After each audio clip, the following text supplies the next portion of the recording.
Uhum. Agora, Padre Paulo, a gente sabe que esse pecado dos filhos da igreja, eu sempre repito aqui na Escola da Fé, que o Papa João Paulo II nunca pediu perdão pelos pecados da igreja. No ano 2000, ele pediu perdão pelos pecados dos filhos da igreja. Exato. Esses filhos aí não pode ser esquecido. Mas, mais um ponto da história da igreja que eu vou levantar aqui, a gente vai continuar mesmo depois do intervalo, já está quase na hora.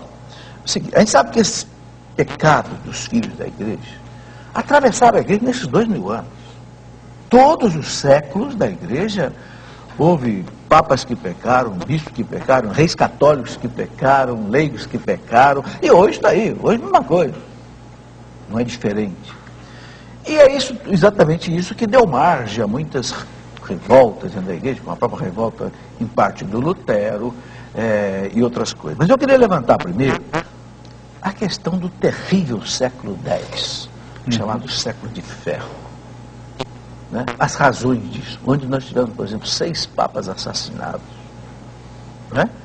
E aquelas famílias querendo mandar na igreja. Isso é interessante, porque aí a gente vê que realmente se a igreja não fosse divina, ela teria desaparecido. Sim. E a igreja não tem receio de esconder isso. Uhum.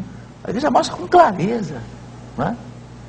Sim, a igreja sabe, por exemplo, dos grandes pecados dos papas.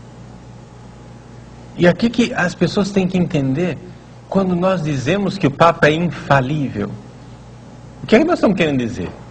Não estamos dizendo que o Papa é impecável, né? Infalibilidade não é impecabilidade. Não é impecabilidade. É preciso entender isso. Né? Né?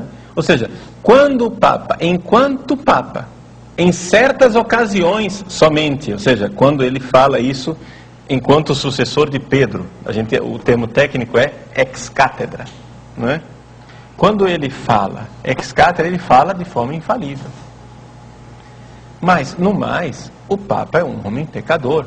E nós temos pecados clamorosos de papas, como por exemplo aí no século X, né? Nós temos o famoso Papa João XII, que não sei se é verdade, mas, porque nessa época também a historiografia é uma confusão. Porque a história é sempre contada pelas famílias adversárias e muito conflito político, a gente não sabe onde é que está a verdade. Mas, conta a história, não é? João XII era filho, vamos adaptar aqui a linguagem, né, para vocês entenderem. Era filho do prefeito de Roma, e o prefeito queria um cargo bom para o filho dele, e o menino ali, adolescente, foi eleito papa. 17 anos de idade. Não tinha vocação nenhuma, né? Ele chamava os amigos para o Palácio Latrão, fazia ali banquetes onde todo mundo terminava embriagado. Um belo dia, num banquete, ele ordenou todo mundo, padre, todo mundo que estava bêbado ali, ordenou padre, inclusive os cavalos. É evidente que essas ordenações não valeram, né? E ele foi deposto pelo imperador Otão I, né? Sim, foi deposto, depois voltou, foi deposto, depois voltou. O fato é que o homem, segundo a lenda, morreu quando o marido voltou da caça e encontrou a esposa no leito com o Papa, né? Essa é a história escabrosa da morte de João XII. Não sei se é verdade. Mas a igreja não esconde nada disso. E isso não abala a nossa fé minimamente. Se as pessoas acham que esses escândalos de pedofilia abalam a nossa fé na Igreja Santa Imaculada, é porque vocês não são católicos, vocês não estão entendendo. Porque não conhece a história da igreja. Vocês não estão entendendo qual é a nossa fé. A nossa fé é que é nesta miséria que Deus age. É isso que os protestantes não entendem. É nessa miséria que Deus age. Que Deus age na miséria.